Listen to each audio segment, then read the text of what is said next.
जय हिंद, जय भारत। दोस्तों, श्रोताओं, आप सबका decoding 24/7 the world this week में स्वागत है।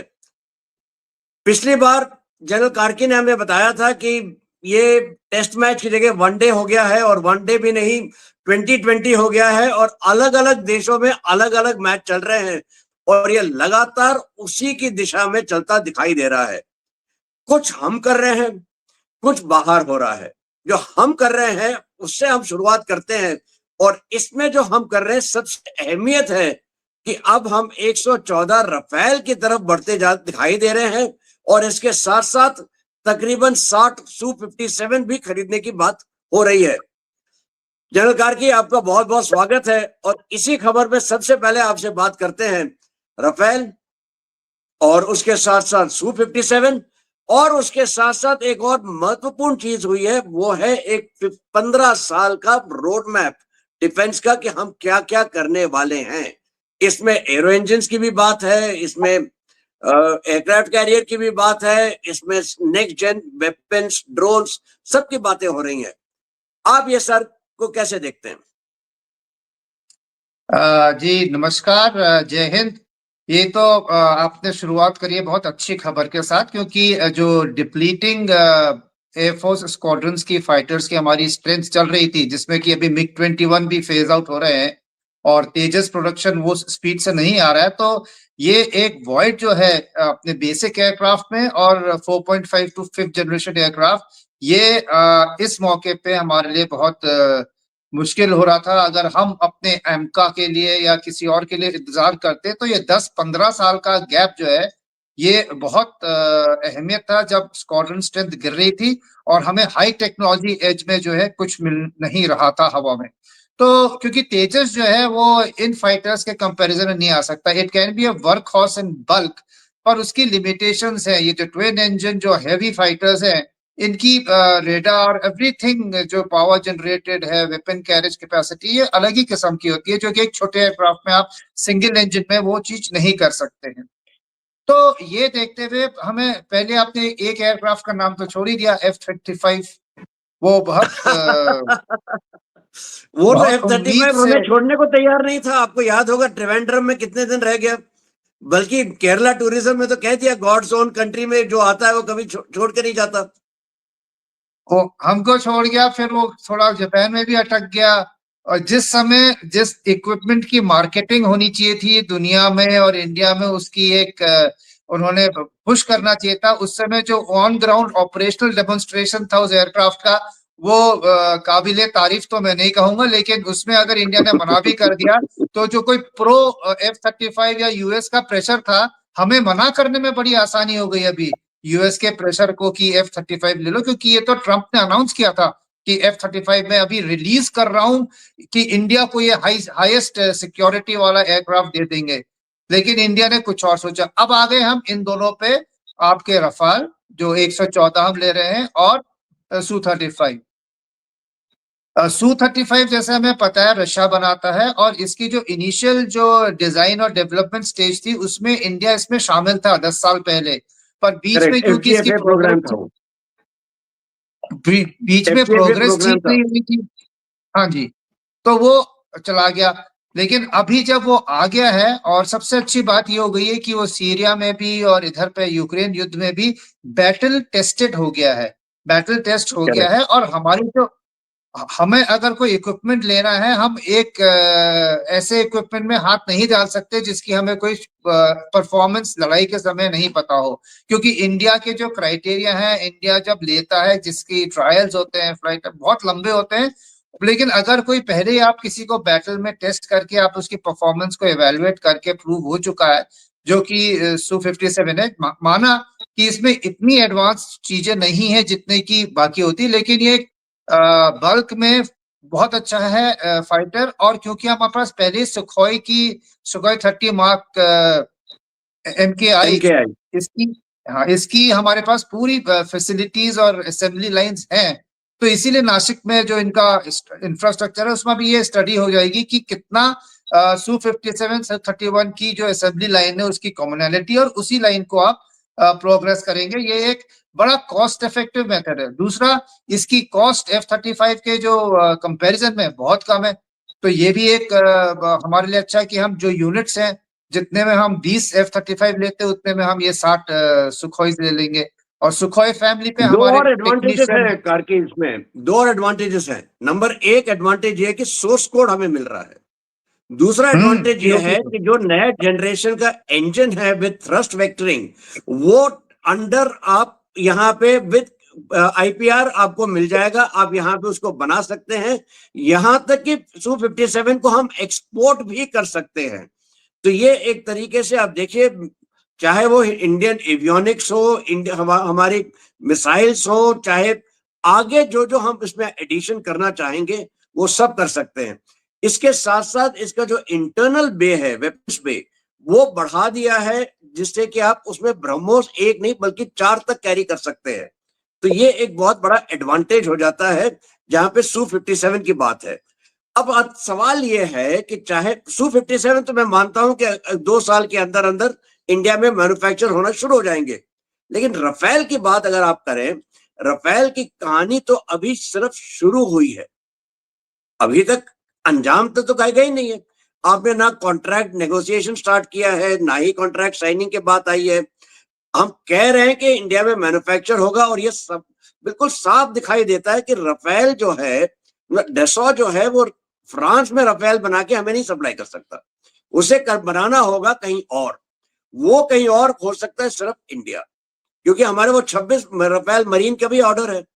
तो अगर ये असेंबली लाइन यहाँ पे बननी शुरू होती है, आपका क्या अनुमान है कितने सालों में, फर्ज करिए आज का आज हम ये नेगोशिएशन खत्म कर लेते हैं, वो असंभव है, कम से कम 1 साल तो लग ही जाएगा मोटा मोटी। लेकिन अगर 1 साल भी अगर आप मानते, कितना टाइम लगेगा आपको लगता है ये असेंबली लाइन बन के तैयार होके पहला रफेल निकले? देखिए, मेरे ख्याल से क्योंकि उनके जो टूल्स हैं और उनकी जो लाइंस है, वो उसको फिजिकली उठा के यहाँ लगाएंगे और कुछ नई चीज लगेंगी। प्लस हमारे जो टेक्नीशियंस हैं और जो भी वहाँ पे होंगे कंस्ट्रक्शन में, थोड़े दिनों में ज्वाइंट होगा।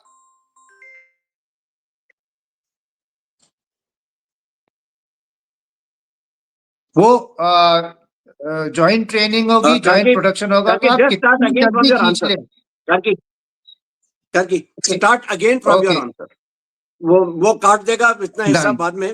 Start with answer all over again. Hmm, hmm. जहां तक कि आपके रफेल का इंडिया में अगर प्रोडक्शन लाइन बनती है तो कितना टाइम लगेगा, तो मैं समझता हूं कि इसके लिए जो एरिया है या जो असेंबली लाइन लगनी है, कुछ बात चल रही है HAL के साथ या किसी और प्राइवेट उसके साथ भी। लेकिन कुछ भी है, ये पूरा का पूरा नया सेटअप होगा। हो सकता है वहां से जो इनके टेस्ट बेड्स है, जो टूल किट्स है, वो टूल्स है, वो वहां से आ जाएंगे, आपके जिग्स आ जाएंगे वहां से। लेकिन तब भी आपके अपने टेक्नीशियंस को वहां ट्रेन करने में, फिर उनके कोई ज्वाइंट प्रोडक्शन होगा वहां पे, और फिर यहाँ पे होगा जब तक असेंबली लाइन नहीं आती। मेरे ख्याल से 4 साल से पहले या 5 साल से पहले पहला रफाल नहीं आ सकता है। इसी के बनिस्बत जब आप सुखोई की बात करें, मेरे ख्याल से अगर ये रशिया और यूक्रेन का युद्ध भी खत्म हो जाता है, हमें इनिशियली आपको आधी स्क्वाड्रन के वर्ष तो वो मेरे ख्याल से वैसे ही लाके सुखोई आपको दे सकता है। तो मेरे को ये लग रहा है कि Sukhoi is a fast stop gap arrangement. Rafale जो है वो जो लॉन्ग लंबी टर्म है। कहानी है वो रफाल है। और ये जो लंबी कहानी की लंबी शुरुआत है, उस गैप को आज से पूरा करने के लिए सुखोई की 2 स्क्वाड्रन या 3 स्क्वाड्रन जो भी आती है, 60, हाँ, कम से कम 3 स्क्वाड्रन हो जाएंगी। वो आपको 4.5 जनरेशन पे लेके चली जाएंगी। दोनों बिल्कुल अलग अलग है, लेकिन टाइमलाइंस डिलीवरी की सुखोई की जल्दी होगी।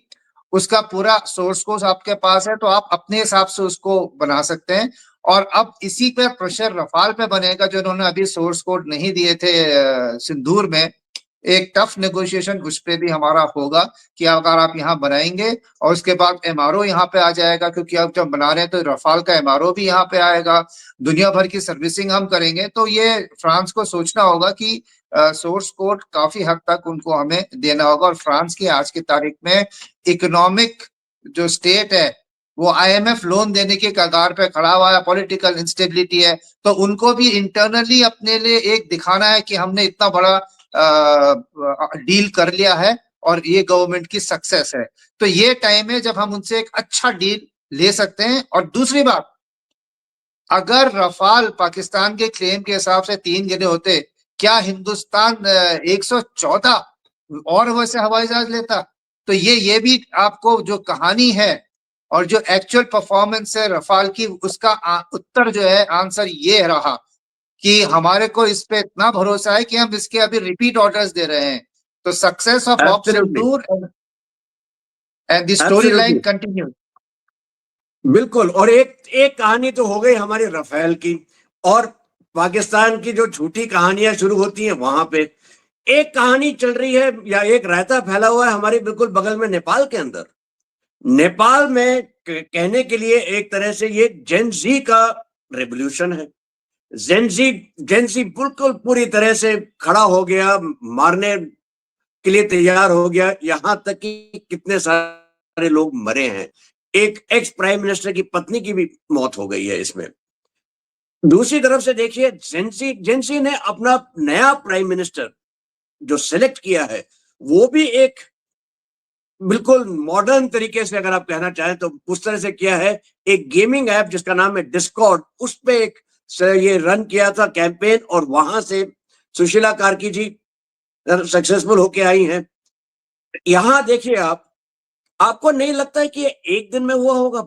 सवाल ही नहीं पैदा होता। कई महीनों से नेपो किड्स के नाम पे एक तरह से भूमिका बनाई जा रही थी, ताकि वो जो गुस्सा है, चाहे वो अनएम्प्लॉयमेंट की तरफ से हो, चाहे वो भ्रष्टाचार की तरफ से हो, चाहे वो गवर्नमेंट के खिलाफ हो, चाहे जो भी वजह से हो, उसको चैनलाइज किया गया, उसको बढ़ाया गया, उसको उस लेवल पे ले जाया गया कि आपने केपी सिंह ओली ने एक हुक्म जाहिर किया कि सारे के सारे सोशल मीडिया रजिस्टर करें, और सोशल मीडिया रजिस्टर जो नहीं किया वो सारे के सारे वेस्टर्न सोशल मीडिया थे, और उन्होंने उसको बंद करने के बाद ये पूरा का पूरा कार्यक्रम शुरू हुआ।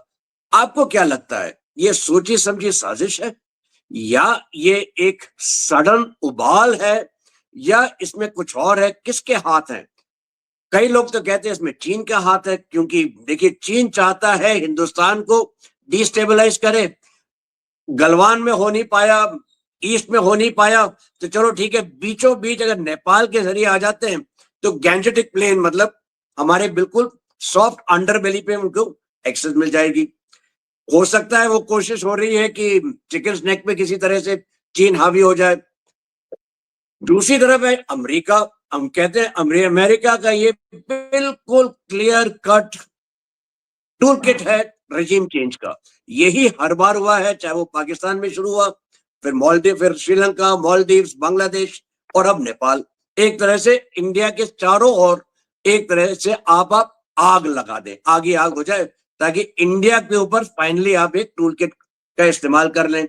या इसमें सिर्फ पाकिस्तान ही है, या हो सकता है पाकिस्तान दोनों तरफ से खेल रहा है, चीन की भी का चीन का काम भी कर रहा है और अमेरिका भी कर रहा है। क्या लगता है हमें, आपको? जी, ये अगर हम इसको समझना है, आज की तारीख में जो हुआ है, जो जेनजी के नाम पे एक फ्रंट लेके, पहले मैं इसी को डे 1 में जो प्रोटेस्ट हुए पीसफुल हुए, डे 2 में वो वायलेंट हो गए। इसका मतलब यह है कि जेनजी जो था उसको पुश किया गया था सामने की तरफ कि आप ये शुरू करो, और जो भी पीछे से ताकत थी उसने डे 2 में और भी लोग उसमें शामिल हो गए अपने अपने इंटरेस्ट के साथ, चाहे वो ISI के हो, चाहे वो चाइना के हो, चाहे किसके भी हो, जिन्होंने जेल तोड़े। अभी आप लगा लिए कोऑर्डिनेशन, एक जेंसी क्या है, कॉलेज गोइंग या यंग स्टूडेंट है, उनकी इतनी, आप उनको बिग टेक भी उनका सपोर्ट हो जाए, जो ऑर्गेनाइजेशनल और फाइनेंशियल सपोर्ट रहा है कि आप 17 जेलों में एक साथ जाके आग लगा के खोल दीजिए, 13,000 प्रिजनर निकाल दीजिए। आप इन इन जगहों में, इन होटलों में, राष्ट्रपति भवन, पार्लियामेंट, सब जगह आग लगा दीजिए, और वो सुप्रीम आदमी आज कोर्ट, वहां पे हिल्टन जा रहा है, होटल। उसके आप, हाँ, होटल हो गए, खुद ही अपनी इकोनॉमिक उसको, क्योंकि ये जेन जी ने शुरू किया था लेकिन ये उनके आउट ऑफ कंट्रोल हो गया। लेकिन क्योंकि जेन जी और वहां की जनता सेना से काफी वो रखती है भरोसा, तो सेना के आने पे ये चीज ठंडी हो गई।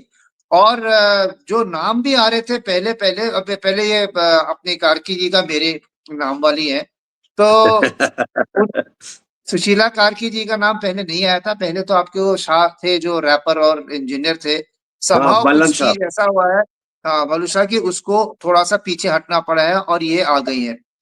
अब ये मैं और ये मैं बताना चाहता हूँ कि सविता कार्की जो है वो सबको पता ही है, बीएचयू की ग्रेजुएट है। और उन्होंने जो पहले अपने स्टेटमेंट्स दिए हैं, उन्होंने बोला कि मैं मोदी जी को नमस्कार करती हूँ और मेरे उनके लिए बहुत इज्जत है। हाँ, ये उनका ओपनिंग स्टेटमेंट है। करेक्ट। अब यहाँ पे खत्म करके एक नेपाल की हिस्ट्री और एक्टर्स कौन कौन हो सकते हैं इस पे देखते हैं। नेपाल को अगर जोड़ा था तो 1768 में ये पृथ्वी शाह ने, जो थे उनके महाराज, उन्होंने शाह डायनेस्टी शुरू की और जितनी भी इनकी ये 56-58 छोटे छोटे छोटे राज थे उनको इकट्ठा किया।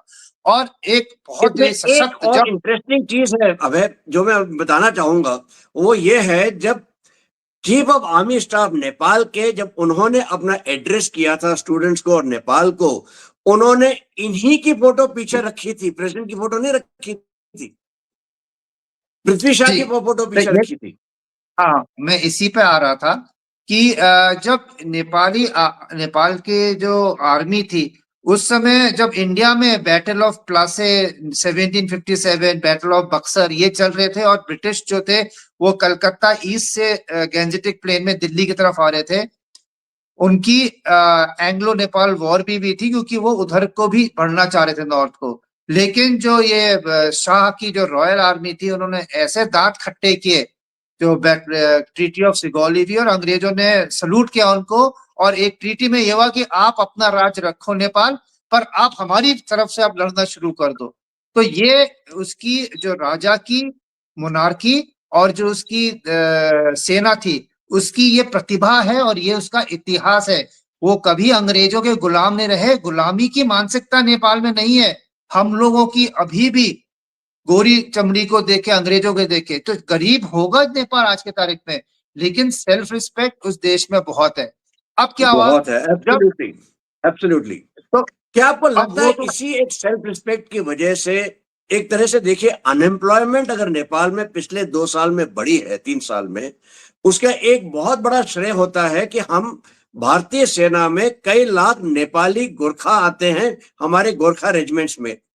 और वो, क्योंकि केपी सिंह ओली और उनसे उनके साथ साथ के जो प्राइम मिनिस्टर थे उस समय, उन्होंने अग्निवीर या अग्निपथ वाले स्कीम के इतने विरुद्ध हो गए कि उन्होंने ये रिक्रूटमेंट पूरी तरह से बंद कर दी।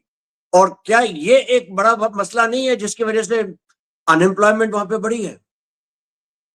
ये तो है ही, क्योंकि हिंदुस्तान की फौज में मेरे ख्याल से 34,000 या कुछ उनके आते थे रिक्रूट, करेक्ट। हमारी फौज में होते थे। तो उनसे कुछ नहीं पूछा क्या, क्योंकि ओली सरकार, ओली क्या थे, वो चाइना, प्रो चाइना थे।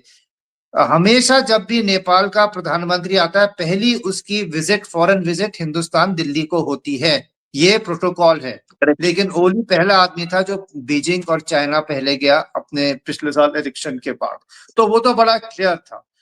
करप्शन असाइड, तो उनकी जो लिपु लेक का लीनिंग भी थी वो, उसी ने किया, लिपु लेक लिपुलेख का का वो भी समस्या उसी ने खड़ी की। और मैं अब देख रहा था कि ये जो अभी जो दंगे चल रहे थे, इसमें भी उन लोगों की आवाजें भी काफी आई थी, लिपुलेख वालों की बीच में से।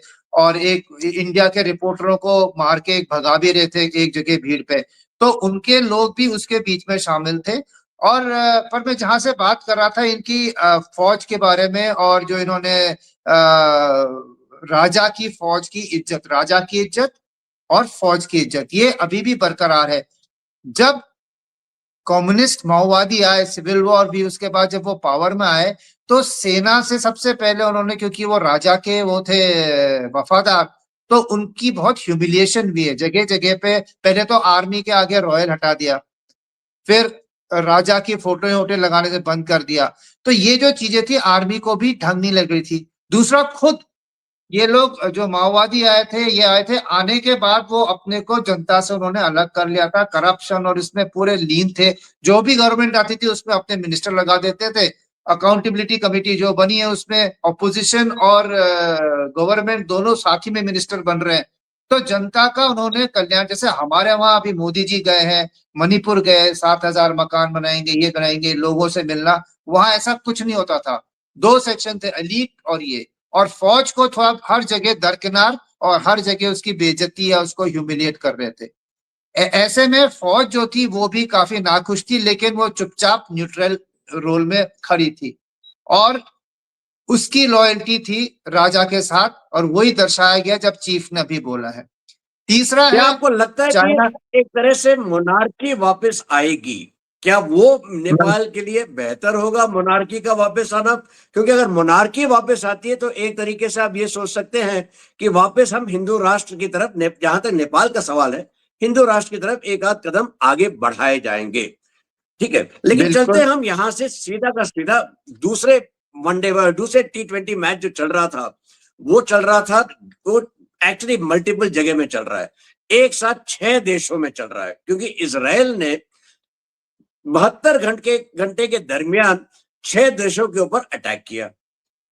एक महत्वपूर्ण अटैक था तुनिसिया, तुनिसिया बहुत दूर है इसराइल से, और दूसरा महत्वपूर्ण अटैक था कतर में। कतर का अटैक तो इतना ज्यादा दिलचस्प है, इफ यू विल, कि इजराइल के F-35 और F-16 आते हैं, मिसाइल प्रिसीजन स्ट्राइक करते हैं on a specific building, specific floor, specific flat. और कतर, जिसके पास दो दो हवाई अड्डे हैं, जिसमें एक फ्रेंच बैठे हैं, एक अमेरिकन बैठे हैं, top class weaponry, top class radars, सब कुछ है उसके पास। उसके बावजूद उन्होंने किसी चीज को डिटेक्ट नहीं किया, उसके बावजूद उन्होंने कोई रिटेलिएशन की बात नहीं की। और कतर के एमीर कहते हैं हम लीगल ऑप्शंस टटोल रहे हैं, मतलब हम कुछ कर नहीं रहे हैं उसके अलावा। क्या ये एक तरह से नहीं दर्शाता कि ये कतर की मिली भगत थी इजराइल और यूएस के साथ? क्योंकि हमास जो है वो एक तरफ टेररिस्ट है, दूसरी तरफ कतर में बैठ के पीस टॉक्स करता है। और जैसे इजराइल के प्राइम मिनिस्टर ने कहा है कि हम टेररिस्ट को जहां भी होगा, जिसके भी संरक्षण में होगा, हम उसको मार गिराएंगे। यही चीज अमेरिका ने की थी ओसामा बिन लादेन के सामने। यही चीज हिंदुस्तान ने भी कहा है, भारत ने कहा है कि हम टेररिस्ट और टेररिस्ट के सपोर्टर्स को, टेररिस्ट के बाकियों को में कोई अंतर नहीं देखेंगे। तो क्या ये एक तरह से चल रहा है कि क्या हम जा रहे हैं towards a little more aggressive muscular policy bye all Nations concern, चाहे वो भले ही टेररिज्म के नाम पे हो, आज कल किसी और चीज के नाम पे हो सकती है? क्या लगता है आपको, इसमें कतर का कितना बड़ा हाथ होगा इस अटैक के अंदर? देखिए, ट्रेडिशनली कतर जो है उसकी हमास के साथ उसकी तो रही है साठगांठ, और इन अ वे वो एक इंटरलोक्यूटर की हैसियत रखता है, क्योंकि हमास उसके वहां रहता है और वो उनसे बात कर सकता है, दूसरों से बात कर सकता है। लेकिन जैसे जैसे ये चलती जा रही है लड़ाई आगे आगे, हमास और उसकी लीडरशिप इसके मेरे लगता है ज्यादा कतर की भी नहीं सुन रही है कि प्रिजनर रिलीज कर दो, लड़ाई खत्म करो, ये करो। तो वो एक गले की हड्डी बन गई थी पूरी दुनिया के लिए, और कतर के लिए खासकर एक बेइज्जती का पॉइंट हो गया था कि कुछ नहीं हो रहा, आप उनके लिए कुर्सी मेज लगा रहे हो, वो 2 टके के हमास वाले कुछ बोल के चले जाते हैं, फिर वहां के वहीं पहुंच जाते हैं। तो ये सोचना गलत नहीं होगा। अमेरिका, इजराइल और कतर के बीच में कुछ हुई है कि हम आएंगे, आप हमें बता दो, वो जैसे ब्रोकर होता है, कौन सा फ्लोर कौन सा फ्लैट है, आप हमें बता दीजिए, हम आके उनको ठीक करके चलेंगे। और ये भी कहा बिल्कुल, गया है कि ताकि पहले कतर के मस्कट। पास एक डिनायबिलिटी रह जाती है कि हमने कुछ नहीं किया, देखिए वो कर गए, हमने क्या किया, हम तो आपके साथ हैं। लेकिन और यूएस ने कह दिया कि नहीं, हमने भी कुछ नहीं किया, हमें तो मालूम ही नहीं था। और इसराइल ने हाँ अपना जो करना था उसने कर दिया। और यहां जी। तक कि इस बेंजामिन नेतन्याहू का जो नया स्टेटमेंट है, उसने ये कह दिया है कि पैलेस्टीनियन स्टेट तो नहीं बनेगी। उनका एक E1 प्लान हुआ करता था एक जमाने में, जिसमें वो सेटलमेंट करना चाहते थे वेस्ट बैंक और गाजा के बीच में। ये प्लान रोका गया था, लेकिन अब उसको भी मंजूरी मिल गई है। मतलब अब ये आप मान के चलिए, पैलेस्टीनियन स्टेट तो मुश्किल है होना। गाजा की ऐसी हालत हो गई कि 80% से ज्यादा गाजा तो डिस्ट्रॉयड है, पूरी तरह से खत्म है।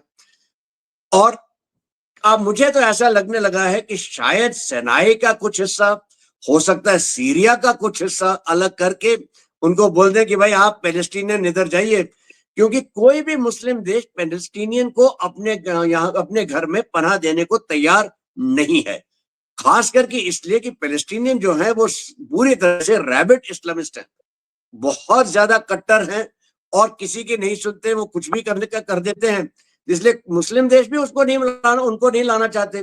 तो उनको अलग करने के लिए सीरिया में बहुत जगह खाली पड़ी है, वहां पे हो सकता है। यह सेनाई पेनिनसुला तो पूरी तरह खाली है, एक छोटे एक पोर्ट बना के वहां पे उनको एक आउटलेट दे के वो कर दें। इससे फायदा ये होगा कि आईमेक जो यूरोप बहुत इंटरेस्टेड है आईमेक में, इजराइल बहुत इंटरेस्टेड है, सऊदी अरेबिया बहुत इंटरेस्टेड है, यूएई बहुत इंटरेस्टेड है और इंडिया तो है ही, क्योंकि इंडिया को सीधा रास्ता मिल जाता है यहाँ जाने के लिए। मुझे यह लगने लगा है कि सिनाई पेनिनसुला जो बिल्कुल खाली है, वहां पे एक छोटा सा हिस्सा देके पैलेस्टीनियन को वहां बसा ले, या सीरिया जैसा मैंने कहा खाली का खाली है वो हो जाएगा। उससे आईमेक में एक बहुत बड़ा इम्पेटस मिल जाएगा, क्योंकि यूरोप भी चाहता है। यूरोप का हाल बहुत खराब है। यूरोप में ना एक तरह से इन्फ्लेशन बढ़ी हुई है, अनएम्प्लॉयमेंट बढ़ी हुई है, और फ्रांस देखिए आईएमएफ का लोन लेने को तैयार है। उधर जर्मनी साफ कह रहा है कि हमारे पास पैसा नहीं है। आप ये देख लीजिए इटली की भी हालत खस्ता है। तो करीब करीब यूरोप की हालत खराब है। तो यूरोप के लिए भी एक बहुत बड़ी बात हो जाएगी, हमारे लिए तो है ही, और अमेरिका भी खुश हो जाएगा इससे कि गाजा में तो ट्रंप को रियल एस्टेट दिखाई दे रहा है। तो आपको नहीं लगता कि ये पैलेस्टीन का जो का मुद्दा है पूरा का पूरा, चाहे भले ही यूएन में इसी महीने में वोटिंग होगी और बहुत से देश कह रहे हैं कि हम पैलेस्टीन को रिकॉग्नाइज करेंगे, टू नेशन थ्योरी को हम मानते हैं वगैरह वगैरह, आपको नहीं लगता कि ये पैलेस्टीन का मामला बस अब खत्म होने के कगार पे है? जी, ये अभी बहुत साल से खिंच गया है और मेरे ख्याल से इसका एक फाइनल सोल्यूशन या इंटरिम सोल्यूशन की जरूरत है। और जहां तक फिलिस्तीन स्टेट का सवाल है, वो एक तो गाजा में है, नीचे साउथ ऑफ इजराइल छोटा सा पॉकेट, और बाकी वेस्ट बैंक में है जो कि ये अल फतह के अंडर आता है। और अल फतह और ये हमस की कभी बनती नहीं थी। हमस वैसे भी टोटली अल फतह के लोगों को तो मारता है, असैसिनेट करता है, जो वेस्ट बैंक में जो फिलिस्तीनियन अथॉरिटी है। तो इनकी वैसे ही नहीं बनती है। वो तो और भी खुश हो रहे होंगे आजकल हमास की वहां पे गाजा में ये पूरे खत्म हो जाए हमास, तो अल फतह का जो है, जो कि असर अरफात की जो वाली लाइनेज है, उनको ज्यादा अच्छी एक बार्गेनिंग और सुधरी हुई छवि और एक सपोर्ट मिल जाएगा लोगों का। तो गाजा की अभी पूरी बिल्डिंग्स फ्लैटेंड है, वहां के सब लोग रिफ्यूजी कैंप वाले स्टेटस में हंगर है। उनमें अभी कोई ताकत नहीं है नेगोशिएट करने की कि हमें यहाँ रखो वहां रखो, और ये होगा वही जो आप बता रहे हैं, पॉपुलेशन को रिफ्यूजी कैंप में डालेंगे, उसके बाद ट्रांजिट कैंप में डालेंगे, और इनको जहाँ पे करना है वहां मकान बना के इनको दे देंगे कि अब आप अपनी नई जिंदगी यहाँ कर लो। लीडर्स को तब तक इजराइल उड़ाई देगा, लीडरशिप को, और हमस को खत्म होना पड़ेगा। और जहां तक करेक्ट। पैलेस्टीन पीपल है, वो अल फतह के अंडर जो है, जिस भी जगह पे होगा वो अल फतह ही उनका वो करेगा। अगर हमस को हटा देते हैं और गाजा वाले अपनी एक अलग आइडेंटिटी करना चाहते हैं, क्योंकि दो स्टेट्स जो कि ज्योग्राफिकली 1000 किलोमीटर 500 किलोमीटर दूर है, जैसे पाकिस्तान और बांग्लादेश, ये चलता नहीं है। ये एक धर्म के हिसाब से आप नहीं चल सकते, क्योंकि वो अलग हो जाता है। तो ये एक सोल्यूशन आगे देखना पड़ेगा।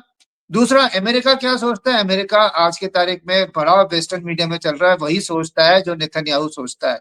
वो स्टैंड अप बोलता तो America stand up, sit down बोलता तो सिट डाउन। तो ये चलेगा जो कि इजराइल की मर्जी से। यूएन वगैरह तो वैसे ही एक ऐसी ऑर्गेनाइजेशन है जिसकी कोई सुनता नहीं है। वहां पे ठीक है, बैठक हो जाएंगी, सब कुछ हो जाएगा। और जैसा कि इजराइल वाले ने अभी पैलेस्टीनियन के बारे में स्टेटमेंट दिया, उसके बाद जब इंटरप्शन के बाद उसको 4 सेकंड दिए, तो आप अभी बता ही रहे थे वो 4 सेकंड में उसने आके पाकिस्तान जो वहां पे आजकल यूएनएचआरसी में है चेयर में, उसको बता दिया टेररिज्म स्टेट इज पाकिस्तान, 4 शब्द बोल के उसने खत्म करा दिया। तो ये अभी एब्सोल्युटली। ये खत्म होनी चाहिए, और ये क्योंकि सभी की इसी में इंटरेस्ट है, और एंड स्टेट जो है वो इसराइल के हाथ में है। जैसे कि जेलेंस्की और पुतिन का एंड स्टेट पुतिन के हाथ में, वो क्या चाहता है, जब ज़ेलेंस्की और ये अमेरिका समझ जाएगा कि भैया उसके कहने पे मान जाओ, तो हो जाएगा। यहाँ पे भी जब नेतन्याहू मान जाता है या तो प्रिजनर रिलीज होते हैं, जो भी होता है, उसके बाद गाजा खाली करके यही एंड स्टेट है जो कि करानी पड़ेगी। जी। बिल्कुल सही। आप देखिए, एक तरफ से आप कह रहे हैं इन दोनों युद्ध जो चल रहे हैं, बड़े युद्ध, एक गाजा में और एक यूक्रेन में, दोनों के बीच में फंसा हुआ है अमेरिका। अमेरिका के पास एक तरफ हथियार बनाने की क्षमता उस रफ्तार में की नहीं है जिस रफ्तार में यह हथियार की खपत हो रही है। दूसरी तरफ अमेरिका के अंदर ही अनएम्प्लॉयमेंट बढ़ रही है। वहां जॉब डेटा जो है 2 महीने से गिरता ही जा रहा है। इन्फ्लेशन तो हो ही गई है क्योंकि टैरिफ लगे हुए हैं। इस सब के बीच में ट्रंप की तरफ से दो अलग अलग चेहरे एक साथ दिखाई देते हैं। एक चेहरा तो वो है my good friend Modi. Modi मेरे बहुत अच्छे मित्र हैं।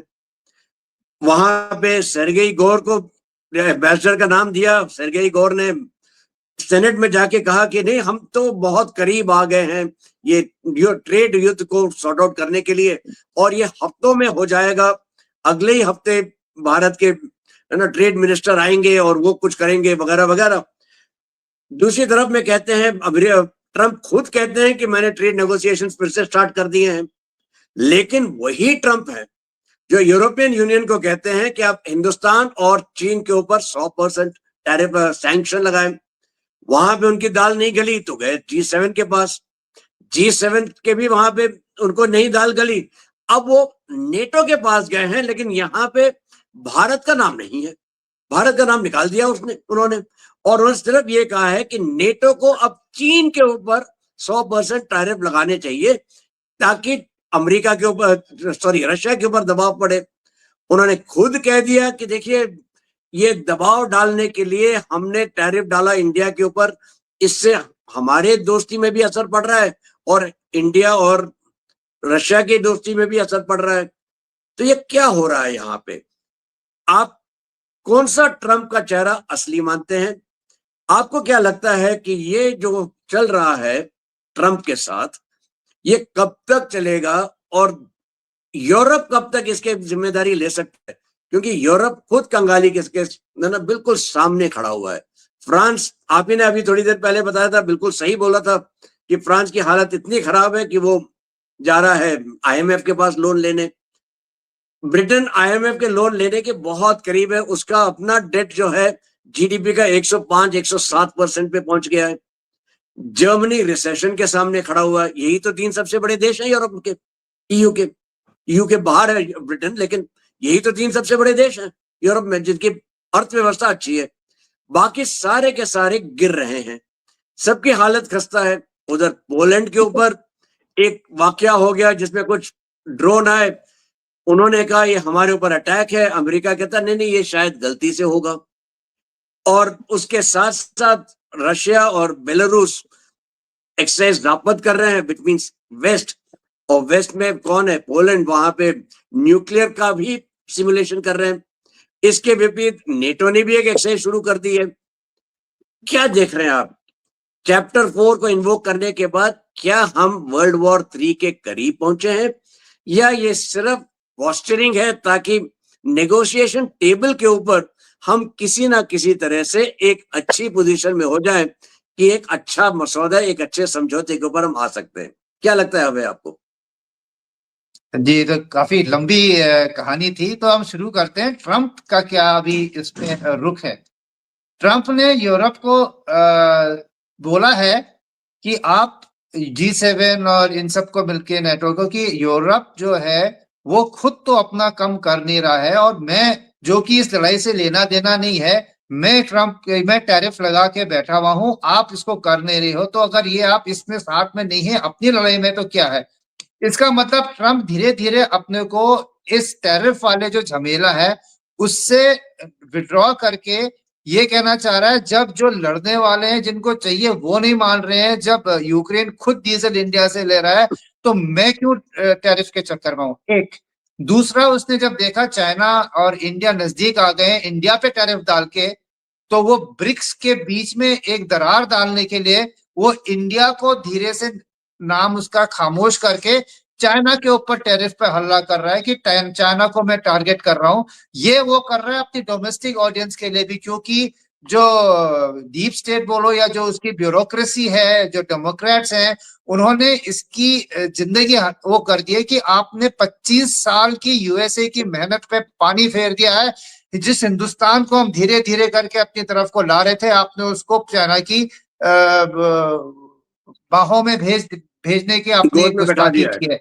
तो अपने को उस हिस्टोरिकल ब्लंडर से आउट करने के लिए अब वो चाइना पे टैरिफ की बात कर रहा है, ना कि इंडिया की। और उम्मीद वो इंडिया की जो बोल रहे हैं 7-8 हफ्ते में हो जाएगा, उम्मीद उनको ये है कि उतने दिनों में यूक्रेन की प्रॉब्लम सॉल्व हो जाएगी, क्योंकि उसने बोला है ये टैरिफ लड़ाई तक ही है। जिस दिन यूक्रेन की लड़ाई खत्म हो जाएगी, चाइना और इंडिया पे ये टैरिफ एडिशनल 57 हट जाएंगे, क्योंकि चाइना के बिना वो रह नहीं सकता है, टैरिफ लगाने की उसकी हिम्मत है नहीं। यूरोप आज की तारीख में खरीद रहा है, वो कहां से टैरिफ लगाएगा? पर इंडिया और चाइना अगर मिल गए तो पूरी की पूरी वर्ल्ड की जो शक्तियां है वो अभी शक्ति जो है वो ईस्ट को शिफ्ट हो जाएगी। तो अपनी गलती थे वो जो पीछे पीछे आने की कोशिश कर रहा है, यूरोप के सिर में मर दे कि टैरिफ आप नहीं कर रहे हो तो मैं क्यों करूं। इंडिया को बता रहा देख मैं चाइना पे भी लगा रहा हूं, तू मत कर। तीसरा जो आपके यूक्रेन है, क्योंकि अब रशिया भी अच्छा गेम खेल रहा है, वो स्टेक्स बढ़ा रहा है कि अच्छा यूक्रेन नहीं, अब मैं पोलैंड में भी आ रहा हूं, तुम एक्सरसाइज कर रहे हो, मैंने न्यूक्लियर लगा दिए। और न्यूक्लियर का नाम सुनते ही वेस्टर्न थिंक टैंक जो है उनके जो है वो थोड़ी सी ट्रेमर्स हो जाते हैं वहां पे। तो वो भी जो करेक्ट। वेस्ट की जो यूरोप की जो एक जिद अड़ी हुई है कि नहीं we must help Ukraine to fight this Russian this thing, वो भी थोड़ी पतली हो जाएगी। पैसे है नहीं, पॉलिसी आप डिसीजन ले नहीं सकते हो, हथियार अमेरिका के आप इंतजार कर रहे हो, पैसे उसको आपको देने, उसके पैसे पैसे हमारे पास है नहीं। तो ये एक राउंड सर्कल में आके अब वो भी काफी यूरोप जो है वो भी एक रियलिटी को चेक करेगा और अपना रेटोरिक कम करेगा। अगर गलती से पुतिन को वो लोग पागल वैसे ही बोलते हैं, एक टैक्टिकल न्यूक्लियर मिसाइल मार दी तो फिर क्या होगा। तो इसके जो एस्केलेशन अगर होना है और उसको रोकना है तो एक ही चीज है कि यूक्रेन युद्ध की समाप्ति करो, सीज फायर या फिर जो भी डील होना है वो होता रहे। तो इवेंचुअली ये सारी चीजें कनेक्ट हो रही है। अमेरिका हट रहा है, चाइना और इंडिया को वो दूर नहीं करना चाहते हैं, वर्ल्ड पावर ईस्ट को शिफ्ट होने से बचाना चाहते हैं, ब्रिक्स और BRI इनको खासकर लेना चाहते हैं। और अगर इनको चाइना और इंडिया को अलग कर दें तो फिर वो एक से दोनों से उसको डीलिंग करनी है, लेकिन उन दोनों की कंबाइंड बार्गेनिंग पावर की जगह वो हर एक से इंडिविजुअल FTA कर लेगा। ये उसकी सोच समझ है। और एक बार लड़ाई खत्म हो जाती है तो ये सब चीजें आसानी से हो जाएंगी। और रेड लाइन शायद उन्होंने पढ़ ली है, एग्रीकल्चर और फार्म सेक्टर, सॉरी ये डेयरी, ये हम नहीं आने देंगे, फिशरीज डेयरी और तो उसके उसके अंदर जो 25% वाला है पोर्शन, उस पोर्शन पे बातचीत काफी हद तक हो चुकी है। इंतजार है यूक्रेन युद्ध खत्म होने का, ऑयल पे जो एक्सेस लगा है वो हट जाएगा और फिर दुनिया वापस नॉर्मल आएगी। जी एक तरह से आपने जो है आपने तो पूरा बढ़िया सा सर्कल ड्रॉ कर दिया है। एक सर्कल और मैं इस बार ड्रॉ कर देता हूं। भारत से शुरू किया था, भारत पे वापस आता हूं। देखिए, मॉरिशस के प्रधानमंत्री इधर आए हुए हैं और नवीन चंद्र रामगुलाम ये यहाँ पे आए, वाराणसी गए हुए थे। वहां पे उन्होंने अपना वो भव्य रूप देखा भारत का। ये देख के उन्होंने खुद कहा कि मुझे बिल्कुल अचंभा नहीं है कि भारत इतना बड़ा क्यों है, इतना शक्तिशाली क्यों है। और प्रधानमंत्री मोदी के बारे में भी उन्होंने कहा कि अब मैं समझ सकता हूं कि मोदी जी को इतने वोट क्यों मिलते हैं। यहां से शुरू होती है एक और कहानी। चीन जो है वो कोशिश करता रहा है इंडिया भारत को किसी ना किसी तरह से कंट्रोल करने के लिए। और उन्होंने जो तरीका अपनाया था उसका नाम लोग कहते हैं string of pearls. String of pearls का इंडिया की तरफ से जो जवाब रहा है वो है नेकलेस ऑफ डायमंड्स। उस नेकलेस ऑफ डायमंड्स में बहुत अहम भूमिका निभाता है मॉरिशस। मॉरिशस में अगर अगर अगर लेगा आइलैंड के ऊपर इंडिया ने एक अपना बेस बनाया है। जब हाल ही में वहां पे भयंकर तूफान आया था, एगलेगा आइलैंड से ही राहत सामग्री हमने मॉरिशस में भेजी थी। इस बार करीबन करीबन 680 मिलियन डॉलर की बातें हुई हैं, करार साइन हुए हैं भारत और मॉरिशस के बीच में। अहम इसमें यह है कि शागोस आर्किपेलागो जो है, जो अभी तक था तो मॉरिशस का, लेकिन उसमें प्रभुत्व था यूके का, क्योंकि वहां पे डिएगो गार्सिया है, जहां यूरोप जो यूएस और यूके मिलके अपना बेस बना के बैठे। वो अब वापस आ गया है मॉरिशस के पास, लेकिन डिएगो गार्सिया का जो बेस है वो बरकरार रहेगा। यहाँ पे भारत ने कहा है कि हम आपको सर्वे करने में, उसको सिक्योर करने में हमारी नेवी आपकी मदद करेगी। अगलेगा आइलैंड का जो एयर स्ट्रिप है वो बढ़ाया जा रहा है, उधर जेटी ज्यादा बड़ी बन रही है, बाकी फैसिलिटीज हो रही हैं। क्या ये आपको नहीं लगता एक तरीके से हिंदुस्तान जो है इंडियन ओशन रीजन में अपना प्रभुत्व बरकरार रखना चाहता है? क्योंकि बहुत से लोग कहते हैं कि इंडियन ओशन ऐसी जगह है जहां पे एंट्री करना और एग्जिट करना पीस टाइम में बहुत आसान है, लेकिन अगर वॉर टाइम है तो अंदर आना भी मुश्किल है और जाना भी मुश्किल है। क्या लगता है आपको? जी, ये तो सभी को पता है कि 60% ऑफ वर्ल्ड ट्रेड जो यहीं से जाता है, और जो एनर्जी सप्लाईज है इंडिया की और चाइना की, वो भी इसी से जाती है। और जब आप इंडियन ओशन को बड़े तौर पे देखें, तो जैसे उसने स्ट्रिंग ऑफ पर्ल्स बना रखे हैं, हमने भी अपने आउटपोस्ट कर रखे हैं। और उसमें अभी एक मालदीव्स में हमारा है, फिर उधर ओमान में हमारे लिस्निंग पोस्ट है। लेकिन जो अगर डुकूम है। हमें हार्ड पावर दिखानी है, तो आपने जो है बांग्लादेश में भी था, श्रीलंका में भी है। अगर आपने अपनी हार्ड पावर दिखानी है और कैपेबिलिटी टू प्रोजेक्ट दिखाना है, तो आपके पास बेसेस होने चाहिए जहां से आप एयर और नेवल पावर्स को, वहां नेवल फोर्स को आप वहां पे लॉन्च कर सकें। अब यहाँ से मॉरिशस जाने में 2 दिन लगते हैं, इंडियन ओशन में ही है वो, वेस्टर्न इंडियन ओशन ही है। लेकिन अगर आपके जेटी वहां पे बढ़ा दी, और एयरफील्ड तो वैसे 3 किलोमीटर 3000 मीटर्स वाला है, तो आपके सारे हैवी एयरक्राफ्ट वहां पे आ सकते हैं। और जो अभी तक हमारे सर्वेलेंस एयरक्राफ्ट P-8I और ये थे स्वीडन जो नेवी के टोह लेते ये हैं, टाइप। वो वो फ्रांस के साथ हमने रियूनियन आइलैंड से उड़ते थे। आज की तारीख में अभी पूरा इंफ्रास्ट्रक्चर अगर बन गया है मॉरिशस में, इसमें एगिलेगा में, तो अब वो यहाँ से उनका ऑपरेशन होगा। तो आप ये लगा लीजिए कि आप कितनी 1100 किलोमीटर ऐसा कुछ है दूर, वो उतनी दूर आपके पास एक एयरक्राफ्ट कैरियर बोलिए या एयरबेस बोलिए, जहां से आप उस एरिया को, उसको सेंटर लेके आप डोमिनेट करोगे वेस्टर्न ओशन को, इंडियन ओशन। साथ ही साथ हम थोड़ा लेट हो गए हैं, लेकिन ईस्ट में आप, हम जो है अभी अंडमान निकोबार में जो हम डेवलप कर रहे हैं, वो वहां पे हमारे प्रोजेक्शन करेगा सर्वेलेंस, डोमिनेंस, एरियल रिस्पॉन्स। और कुछ भी वहां पे जो साउथ एशिया में अगर होना है, साउथ ईस्ट एशिया में, वो हमारी मर्जी से होगा। हम सुंडा स्टेट को भी डोमिनेट करेंगे, हम मलाक्का स्टेट को। ये हो गया ईस्ट। वेस्ट में आपका मॉरिशस हो गया है, और बीच में हम लक्षद्वीप को भी डेवलप कर रहे हैं, क्योंकि मालदीव का कोई भरोसा नहीं, आज इंडिया के पास है, कल वो उसके पास है। और तो फिर पलटी इससे मार जो है जाए। हमने अपना जो डोमिनेंस है, चाइना तो बोलने लग गया Indian ocean is not India's ocean. और पर पूरी दुनिया मानती है कि हमारी जो लोकेशन है और जो नाम है, हम the way we jut into the Indian Ocean, हमारी डोमिनेंस जो है इट्स अ नेचुरल गिवन। वो अगर आएगा, जहां से भी आएगा, हम टो रखेंगे। और अगर हमारे सॉलिड बेसेस है कोस्टल आइलैंड्स में और मेन लैंड से इतना दूर, तो हम चाइना को वहीं पे शैडो सर्वेलेंस करके और उसकी टोह लेके डिस्ट्रॉय भी कर सकते हैं, before Chinese threat manifest itself onto the mainland. मतलब मेन इंडियन पेनिनसुला को टच करने से पहले चाइना को हम पहले से ही उसको टैकल करना शुरू कर देंगे। दुश्मन को अपने दरवाजे तक या अपने घर तक आने नहीं देंगे। वो जो गांव में आने वाली गली है, वहीं पे हम उसको रोक के ठोकेंगे। तो ये हमारी एब्सोल्युटली। तो इसकी लाइट में हमने जो ये करा है, ये अभी जो प्रोसेस चल रहा है, ये बहुत बढ़िया है एक इमर्जिंग पावर के लिए। नेवी हमने बोल दिया 200 प्लस शिप्स से ज्यादा की होगी, चाहे चाइना तो 700 प्लस पे पहुंच गया है। हम थोड़ा सा लेट है, पर कैचअप करने के लिए कभी लेट नहीं होता। जैसे स्टॉक मार्केट में बोलता है कभी इन्वेस्टमेंट के लिए आप लेट नहीं होते, तो यहाँ पे भी आपने शुरू तो करा है। जो धीरे धीरे सब कुछ हो जाएगा, तब तक डिप्लोमेसी आपको आपके फेवरेबल सिचुएशन रखे, ताकि आप एकदम से वॉर टाइम उस मोड में ना आ जाए। और जिस दिन अगर होगा, तो उस दिन आप देख लीजिए, उसके लिए अलायंसेस हो सकते हैं, क्वाड आ सकता है, कुछ हो सकता है। तो ये इसके दरमियान वो है। और मॉरिशस की 70% इंडियन मूल की जनता है, सारे त्योहार वहां मनते हैं, तो Correct. उनको एक नेचुरल एफिनिटी है हमारे लिए। लेकिन अभी भी जब हम ये अगलेगा बना रहे थे 2-3 साल पहले, वहां पे प्रोटेस्ट हुए थे क्योंकि चाइना का वहां पे इन्फ्लुएंस है। तो ये है। तो चलता रहेगा। हमें हर जगह, जैसे नेपाल है वैसे मॉरिशस है, इमीडिएट नेबरहुड और एक्सटेंडेड नेबरहुड में हमें अपनी करें। लेकिन एक चीज और मैं बताऊं, आज अफगानिस्तान हमारे साथ क्यों है?